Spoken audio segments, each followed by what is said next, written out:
Thank you for turning to page 121. Today we're going to jump into issue number 12 of the Journal of the Traveler's Aid Society from Mongoose. This is the newer one. This was out a few years ago. I'll tell you exactly when in a second. 2022. So 3 years as of the making this video.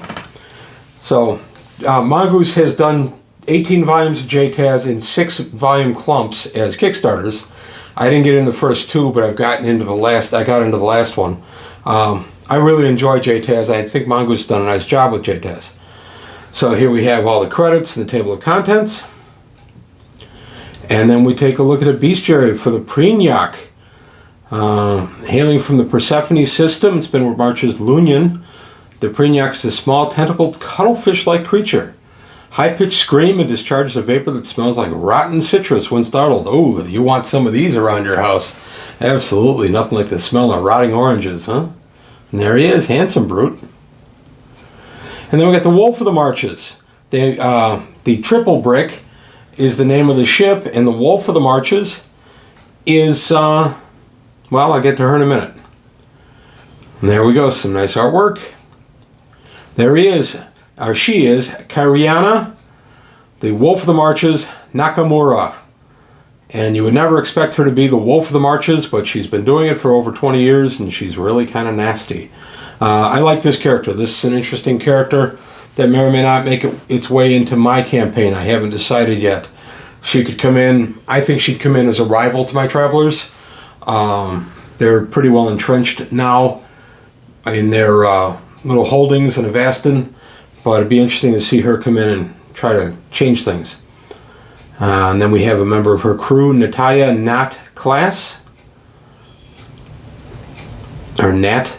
I'm not even going to try that name for the Vargir. And Esrianka Esri Erling. She's born on Jayus in the Spinward Marches. And then we get Mayo, which is a magpie-like in nature creature that is a thief and infatuated with anything shiny. And then the High Guard for the Triple Brick, which is the Wolf of the Marches ship. It's a nice little tie-in there. Tech level 10, jump 2, thrust 2, 200-ton displacement vessel. Nice top-down view.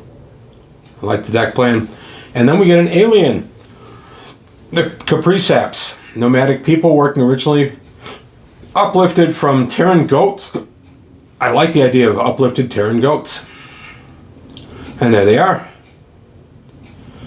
Those wacky ancients, they did all kinds of stuff. I wonder, were these by the ancients or were these done by the Salamani? No, the Volani Vargir borders, so they must have been... Oh no, the Salamani scientists who uplifted them created 2 subspecies, huh? That's interesting. The ancients didn't do it, humans did. And how to be a traveler. Don't get your horns tangled. Milo Van Ulrich, he's a noble. And this guy is the owner of the Excelsior II racing yacht, 6-time winner of the annual Navarre rally between Corella and Navarre. So there you go. You get involved with this guy as a patron. You could run the yacht if you want. There you go. And then the Excelsior II racing yacht, there's the ship. And we get it's tech level 13, thrust 9, it's got to be fast, jump 2. And there she is. And the Draco Valiant Grav Saloon. This is part of his little kit. And there you go. Games for Gamblers by Gareth Hanrahan. Games of chance, games of skill. I like this. I don't know specific rules for a lot of these. I'm sure they don't exist. Just the name exists. But it could be fun to play around with this a little bit and come up with some games for your Travelers. I've done that. I've done in-game gambling and actual play. I did one on poker in AD&D about a year ago. It can be a lot of fun. The poker one ended up being kind of fun and silly. We spent about an hour at it because the players kept betting magic items, minor magic items, and it was just kind of fun. They were about 10th, 12th level, so everybody had that extra +1 dagger or 3 potions or whatever, and they throw it into the pot, and then somebody'd win. It was a lot of fun. Suits you, Sofont. Projecting the correct image is an important aspect of authority or power. Dressing well is vital for the traveler. Dress to kill, if you will. Nobles in clothing. There you go. Is that a thermal overcoat? Psionic shielding toupee. I like it. Some neat stuff in here. I am not a fashion guy. I would need my wife's assistance with this kind of stuff. I don't know from this, but it's still kind of neat. And then clothing options. And then we have airships of the Imperium. This is a dirigible.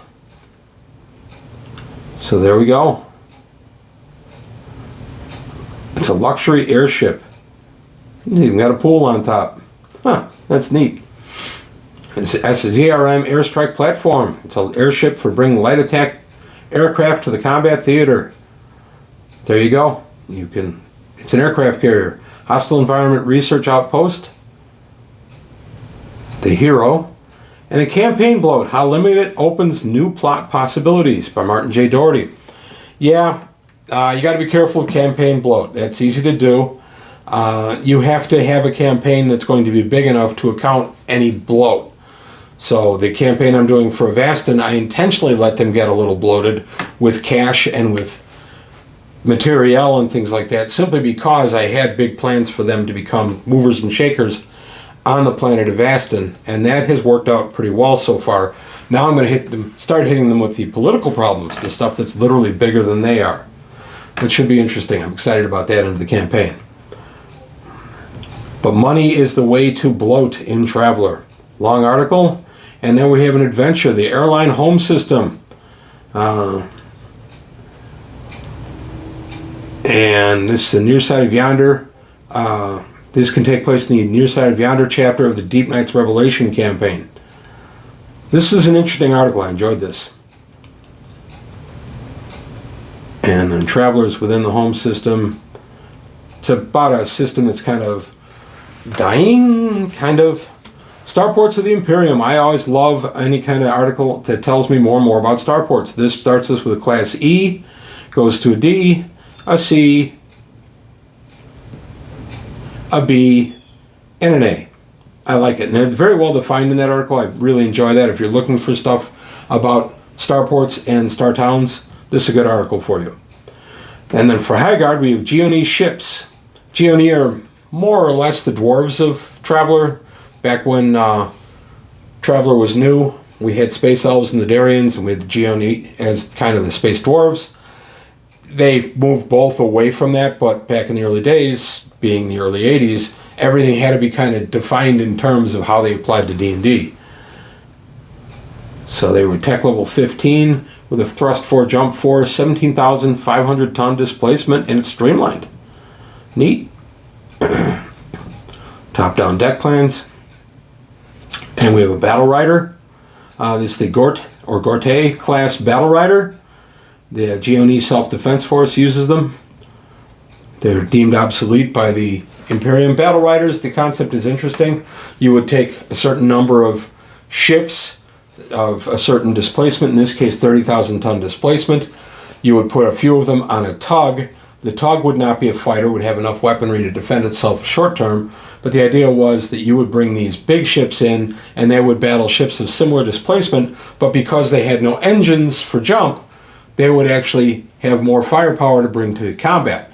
The theory is fine. The problem becomes when their tender gets destroyed or driven off, then they're stranded in system and they have to deal with it themselves. So battle riders are an interesting idea, but not a great functioning concept. But I love battle riders. I love them as self-defense or system defense boats too. And Gorte class battle tender. This would carry them into battle. And there you go. And then we have the alien race, the Hikar. Large dinosaur-like species. Control the Hikar system, a territory of more than 20 systems and within the Julian Protectorate. So there you go. There they are. Space dinosaurs. Yay! I love space dinosaurs. I love anything like that. That's so cool. Long article on these guys. I enjoyed this article. It was a lot of fun to read. I may add some of these in my campaign too, even though they're a very, very long distance from the Spinward Marches, especially where I am at the furthest rimward portion of District 268. It could still be that some of them got out there somehow. And then we have a look at one of their Gauss rifles also. And then we have the Hikar sublight drive systems. And they let's see, they traveled interstellar distances for more than 50,000 years without access to jump or maneuver drive tech. Instead, they use superior knowledge of magnetic engineering to develop drive systems that accelerate up to significant fractions of the speed of light, and then basically generation ships. You send them out, and generations later, they land somewhere, they establish a colony. And then we had an adventure adrift. In the year before the start of the Fifth Frontier War, the system's Spinward Marches are awash with rumors of war and incursions by the Jordani. Tensions are high. And here you are in the midst of the adventure on the Amaranthan Haven. Tech level 12 ship, 200-ton displacement, just a merchant vessel. There we go, nice deck plan. Really good. The story nuggets in here and the little hooks that you can throw into your game and stuff, they're just huge in any issue of JTAS, whether the old one or the new one. But the new one especially just is built for hooks. Marcus Carpenter is involved with this guy. There's his stats. This was an interesting adventure. I don't know if it's one I'd run, but it was an interesting adventure. It had to do with psionics and all kinds of problems caused by them. And then we have the Acnair duvet-sized creeping masses of translucent gray-brown tissue. Interesting. And then the back of the book, JTAS number 12, and this tells us what's inside. So there you go. That's a look at Journal of the Traveler's Aid Society number 12. This is the newer one from 2022. I really like JTAS. I enjoy reading these. I very often will just sit down and read a JTAS cover to cover, and I'll make little notes here and there about stuff I might want to throw into my campaign. And then I'll go ahead and I'll add them to my campaign, like the Wolf of the Spinward Marches. She might be coming into my campaign. But there you have it. That was just an interesting little look at JTAS number 12 from Mongoose. Let me know what you think. If you enjoyed it, do you enjoy Mongoose JTAS? Or do you prefer the original, or do you like both? That's why I do them back to back like I do. They're just a lot of fun. But please leave comments below. If you enjoyed the video, like and subscribe. Tell your friends to keep growing the channel. Take a look at the Patreon, see if you can help me out there. And let me know any other ideas you might have for travel articles you might want to see. I won't promise to make them. I will take a look. I consider every suggestion I get.